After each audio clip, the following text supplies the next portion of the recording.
Good day. I am Peter Rony and I live in Blacksburg, Virginia.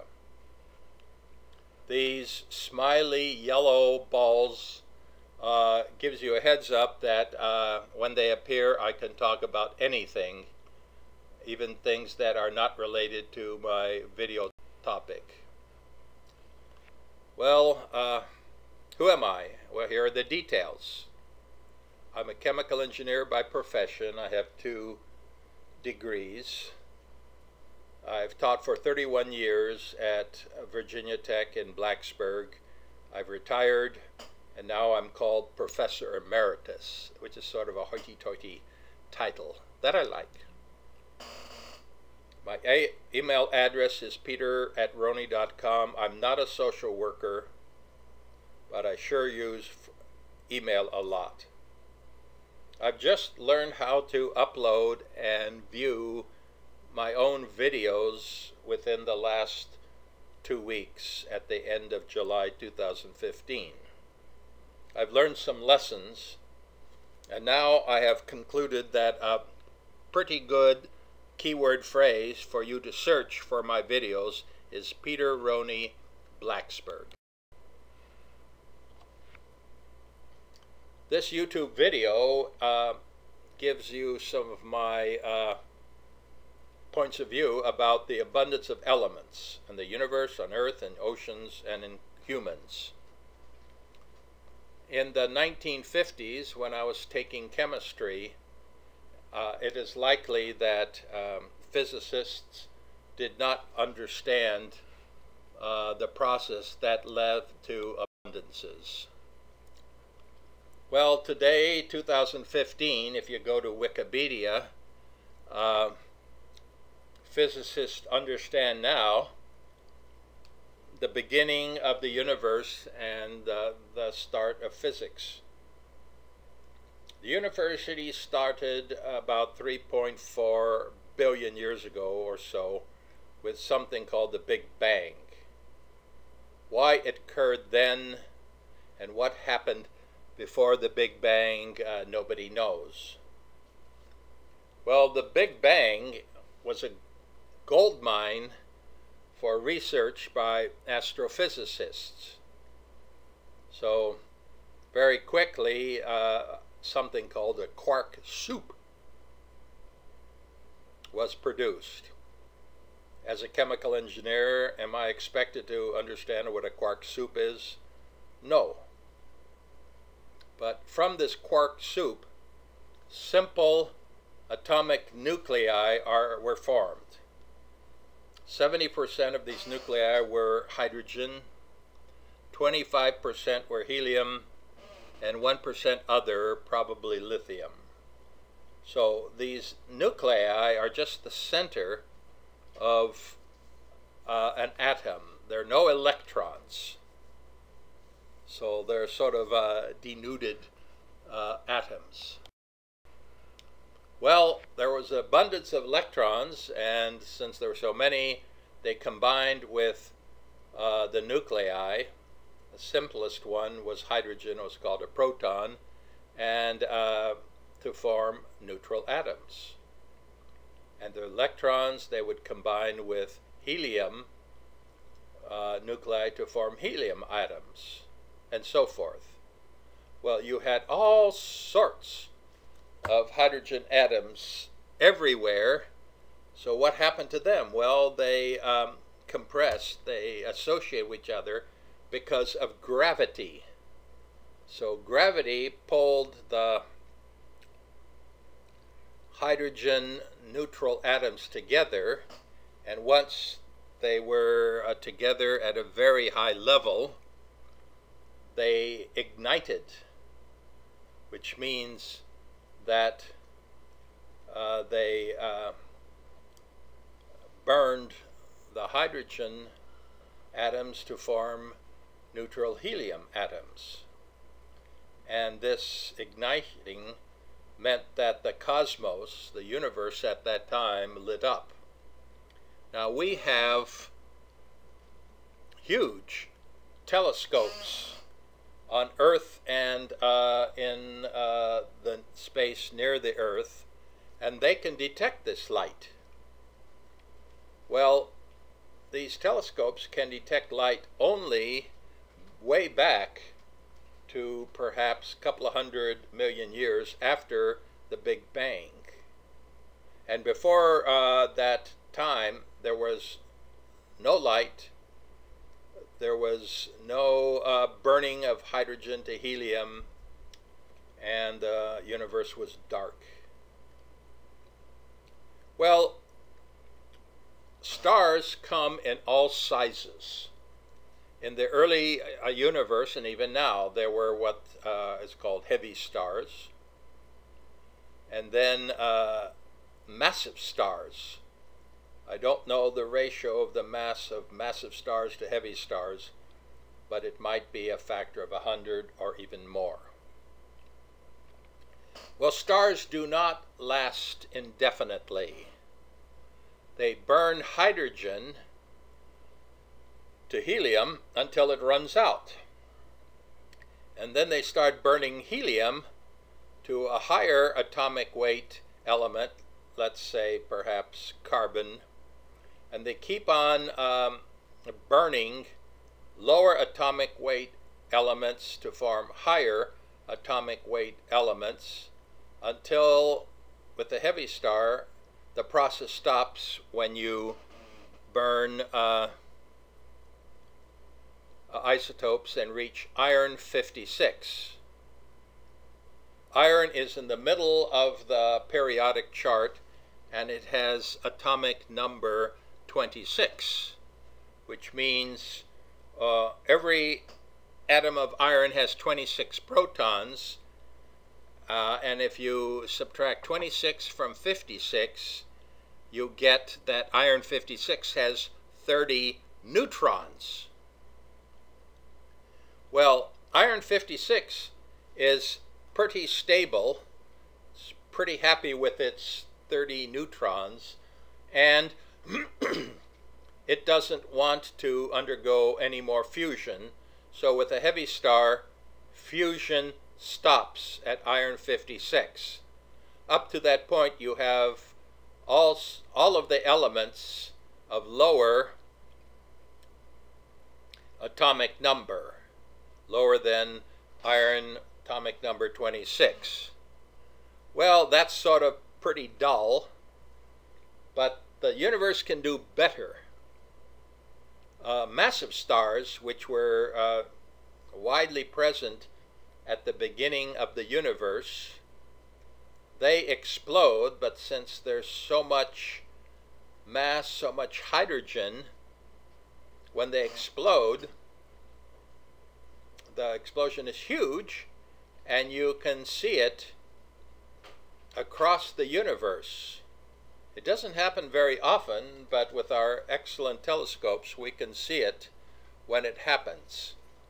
And when a massive star explodes, it produces very high temperatures, and at these very high temperatures, isotopes higher than iron 56 are created.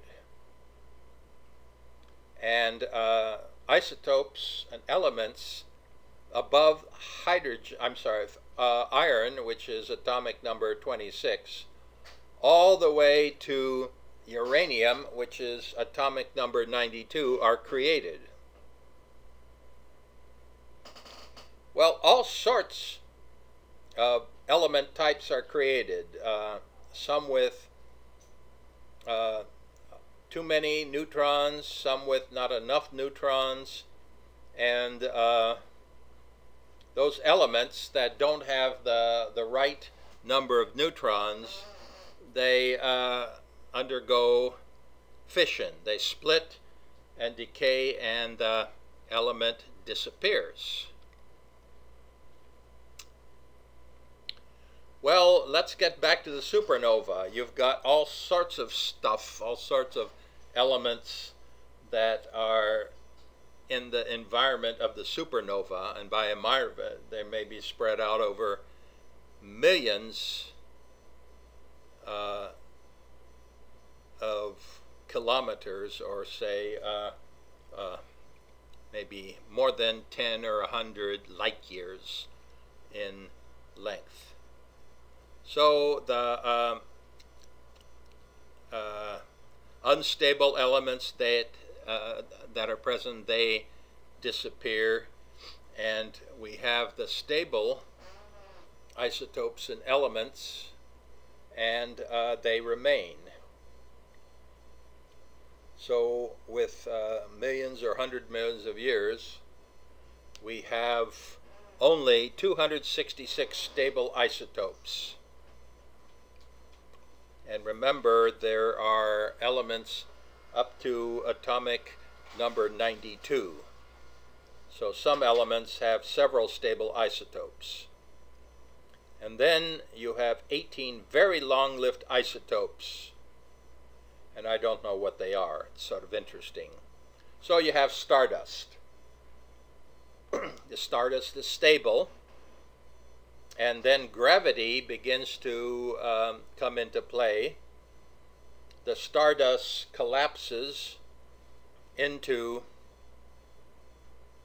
solar systems, which have a central star, some planets, some moons, and a lot of miscellaneous stuff called asteroids and comets.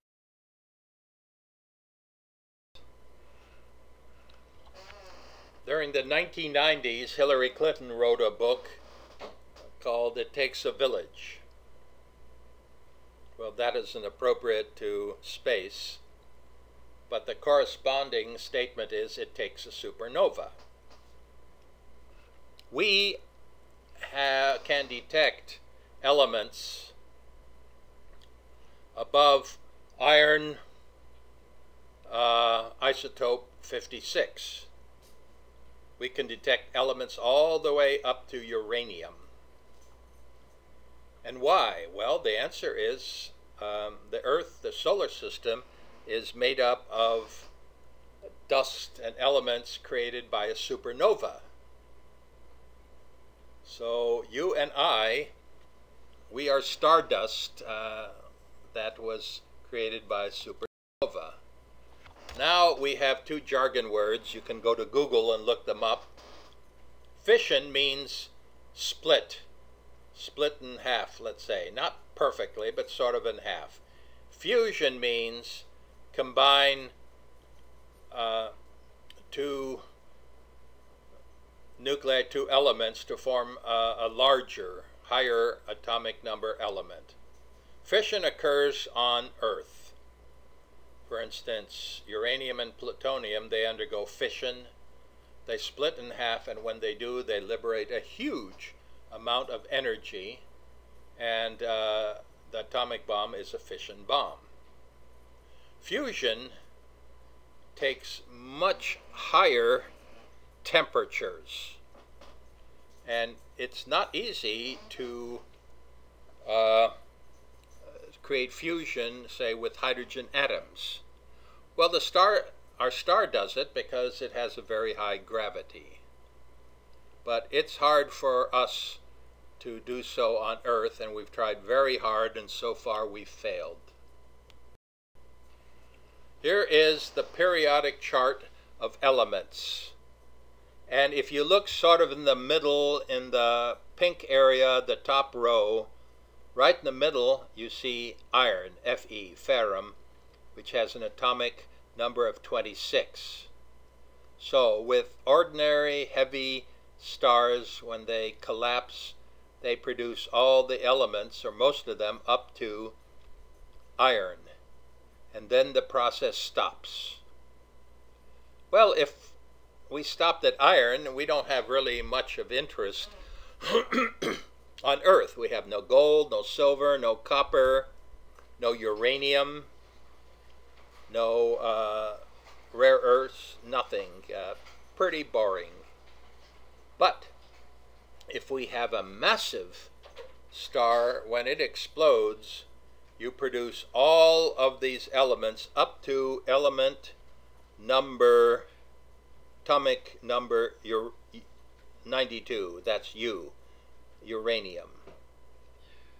Now, the subsequent elements, neptunium, plutonium, americium, curium, berkelium, californium, einsteinium, fermium, mendelevium, and nobelium. Most of those are man-made elements created in particle accelerators. I think we can make plutonium from uranium, but I don't know how we do that. Okay, well, we have a supernova, and here is the abundance curve for the universe as a result of supernova explosions. So as we look at the abundance, all the way in the bottom right-hand corner, there's some elements that are very rare and are not abundant. Well, this curve is sort of deceiving.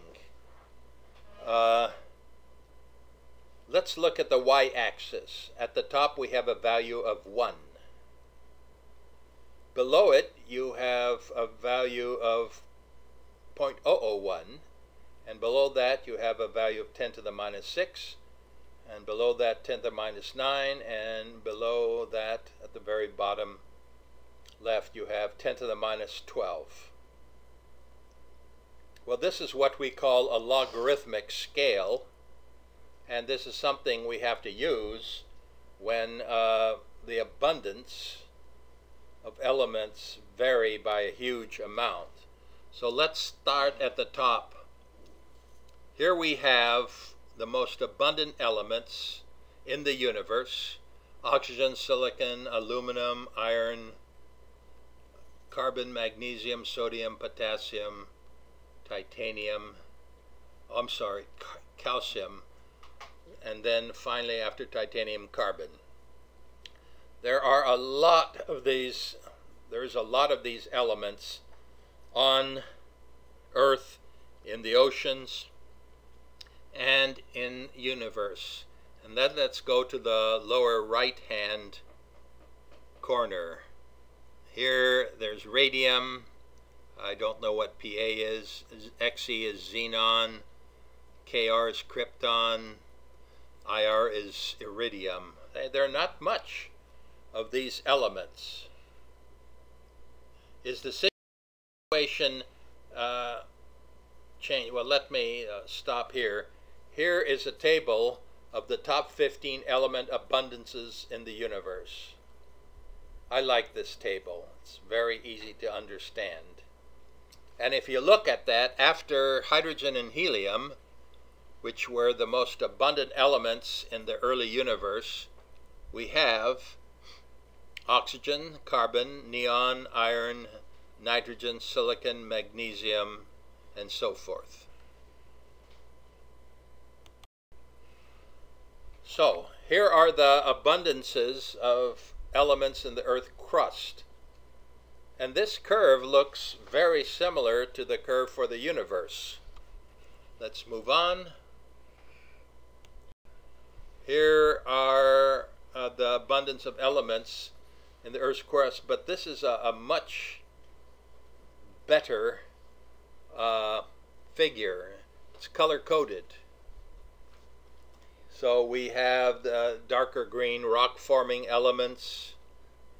We have in blue the rare earth elements. And then in tan color we have the rarest metal elements. And that's what we have here on Earth. And look at the logarithmic scale on the y-axis to the left. Now what I like about this figure is that on the z-axis we plot the atomic number. So we can see valleys. In this tan area you've got two valleys, one with ruthenium, palladium, rhodium, and tellurium, and then you got another valley with osmium, iridium, platinum, gold. Okay, this is really a terrific image, and if there's any image that is worth remembering, it's this one. When we go to the oceans, the abundance curve is about the same as it is in the universe. When it comes to humans, same thing. Notice, well, I didn't alert you, notice that oxygen, besides helium and hydrogen, is the most abundant element in the universe, in the Earth's crust, in the Earth's ocean, and in humans. So here are some conclusions. I will give you some time to read these conclusions, so I'll stop talking.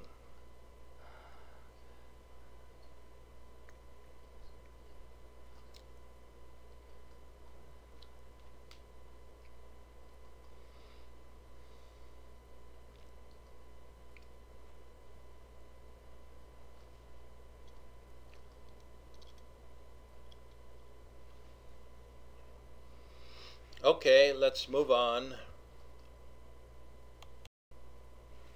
Well, I'm back at the yellow smiley balls. This YouTube video is something that took time to create, took me time to learn about this, and it's very satisfying to me. It really gives me insight into why some elements are common and others on Earth are exceedingly rare. And there's nothing really different about the Earth, the Sun, the Moon, the planets. The abundance of elements reflect what is the abundance, the elements in the universe. No surprise. Thank you for viewing this video, and I'm now known on YouTube by the search phrase Peter Rony Blacksburg. Good day.